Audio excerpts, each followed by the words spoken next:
So, you're thinking about applying to Stanford. Congratulations! You've at least recognized that you have nothing to lose and everything to gain. But let me start off by saying that the college application process is, frankly, a total crapshoot. The acceptance rate at Stanford in 2016 was 4.8%. Come the fuck on. I'll tell you what, it's not because only 4.8% of the people who applied are qualified to go to Stanford. Thousands of kids get rejected every year who easily could have gone here. So why am I telling you this on an application tips video? Because I'm about to share with you some tips that I came up with along with the help of my dear friend Andrew to get your application into that very short accept pile. But you should not. Even if you researched every single tip out there, crushed the SAT, wrote killer essays, and watched every Cath in college vlog, your admissions officer could still have a tuna salad sandwich for lunch the day they read your application that kind of fucks with their tummy, and so they could end up putting your application into the larger reject pile just so that they get to go home earlier and lie down. So keep that in mind. Okay,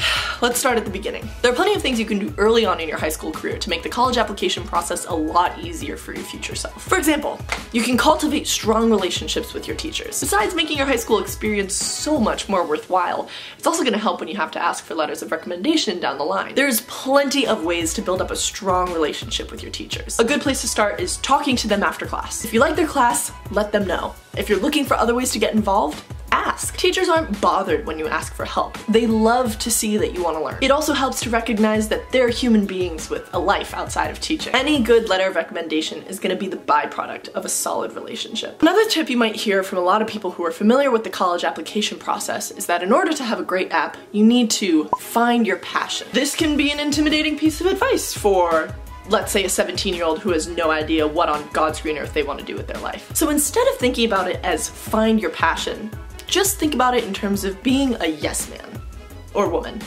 or person. What I mean by that is, don't worry about finding anything.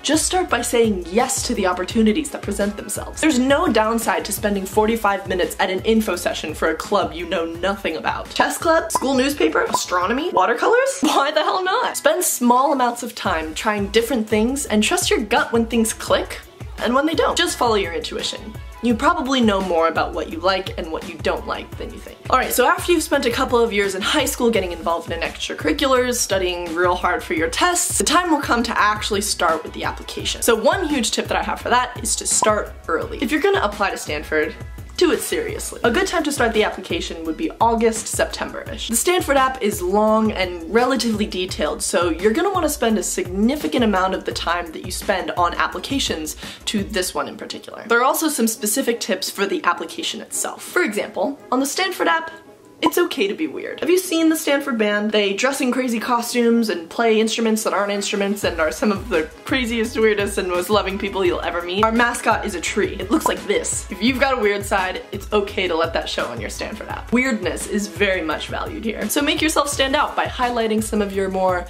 unorthodox qualities. But more importantly than being weird, please just be real. If you write your application trying to be someone else, you are going to fail. If you heard that JJ from down the street got into Stanford by writing his essay about his bow tie collection, and so you go on trying to write your essay about your non-existent bow tie collection, you will crash and you will burn. People who read these applications are professional bullshit detectors. It's very obvious when you come off as disingenuous writing about something that isn't true to your heart. It is so much better to confidently express who you are and what you care about than to try to fit into whatever mold your convinced admissions officers want to find. And finally, when it's all said and done and you send in that application, just know that everything works out exactly how it's supposed to. If you get into Stanford, awesome. It's a great school and those are gonna be 4 amazing years. And if you don't, that's okay. You'll get in somewhere else, and wherever you do, you're gonna have the same amount of time to make just as great of memories with just as amazing of people. Dream schools really are a bunch of baloney. But you've gotten this far, and you've worked incredibly hard.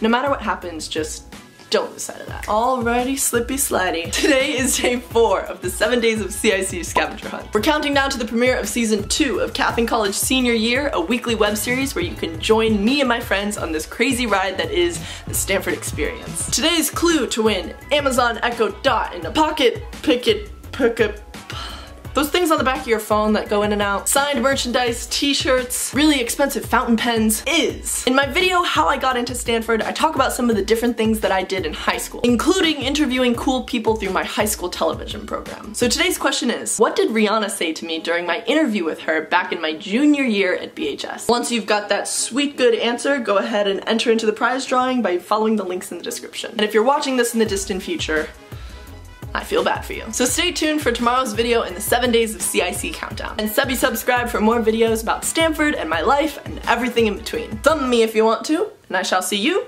demain.